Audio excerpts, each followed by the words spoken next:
സന്തോഷ് എന്ന് പറയുന്ന തിരിച്ചു വരാം. സന്തോഷ് എന്ന് പറയുന്ന ഒരു സുഹൃത്ത് വിളിക്കുന്നുണ്ട്. ഈ സ്ഥാപനത്തിൽ നിന്ന് സമാനമായ ഒരു അനുഭവം ഉണ്ടായ ആളാണെന്ന് തോന്നുന്നു. സന്തോഷ്, നമസ്കാരം.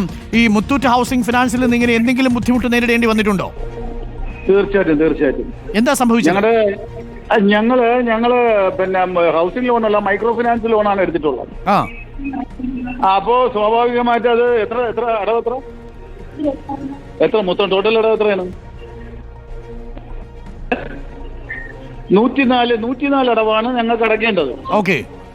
ഞങ്ങളിപ്പോ അടയ്ക്കാനുള്ളത് വെറും 7 എണ്ണമാണ് അടയ്ക്കാനുള്ളത്. 97 ബാക്കിയെല്ലാം അടച്ചു. 107 എണ്ണമാണ്. ഞാൻ ഇന്ന് ഒരെണ്ണം കൊണ്ട് കൊടുത്തിട്ടാണ് വന്നത്. 7 എണ്ണം അടച്ചു. എന്റെ മദറിന്റെ ശ്രാദ്ധം കഴിഞ്ഞ് വന്നപ്പോഴത്തേക്ക് പോലും വെറും 800 രൂപയ്ക്ക് വേണ്ടി എന്റെ വീട് അന്വേഷിച്ച് വന്ന ആൾക്കാരാണ്. 800 രൂപയ്ക്ക് വേണ്ടി വീട് അന്വേഷിച്ച് വന്ന് ജപ്തി ചെയ്യാൻ വേണ്ടിയിട്ട് വന്ന ആൾക്കാരാണ് ഈ മുത്തൂറ്റ് ഹൗസിംഗ് ഫിനാൻസ് അല്ലേ? എന്റെ വൈഫ് പറഞ്ഞെന്ന് പറഞ്ഞു കഴിഞ്ഞാൽ നിങ്ങൾക്ക് പൈസ മതി, ആ ചത്താലും കുഴപ്പമില്ല, നിങ്ങൾക്ക് പൈസ കിട്ടിയാൽ മതി എന്നാണ്. ഇത് പ്രൈവറ്റ് ബ്ലേഡ് കമ്പനി എന്നൊക്കെ പറയേണ്ടി വരും. ഇതേ നിലപാടാണ് എടുക്കുന്നതെങ്കിൽ.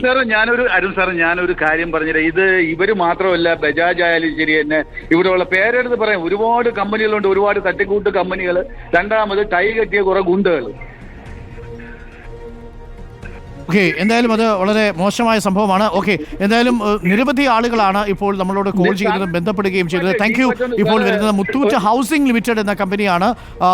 കമ്പനിയെക്കുറിച്ചാണ് ഇപ്പോൾ പുറത്തു വരുന്നത്. സന്തോഷം പറഞ്ഞതും മുത്തൂറ്റിൻ്റെ പേരിലുള്ള ഒരു കമ്പനിയെക്കുറിച്ചാണ്. ഇതാണ് ഇപ്പോൾ വരുന്ന വിവരങ്ങൾ. ലൈഫ് മിഷൻ വഴി ലഭിച്ച വീടാണ്. ആ വീടിന് വേണ്ടിയിട്ട് 3 ലക്ഷം രൂപ പുറത്തുനിന്ന് ആ വീട് കുറച്ചുകൂടി നന്നായിട്ട് നടത്താനായിരിക്കണം ഒരുപക്ഷെ ലോൺ എടുത്തത്. ഇപ്പോൾ 5 ലക്ഷം രൂപയായി.